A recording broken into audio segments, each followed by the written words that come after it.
আসসালামু আলাইকুম। মাংসের কালারটা দেখে কীরকম লাগতেছে? খুবই সুন্দর লাগতেছে আমার।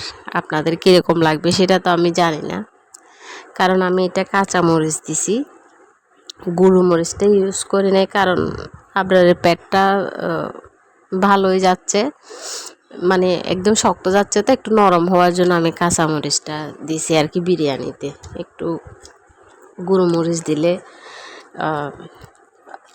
কালারটা অন্যরকম আসে। আমার আজকে মনে হলো যে একটু কাঁচামরিচ দিয়ে করি।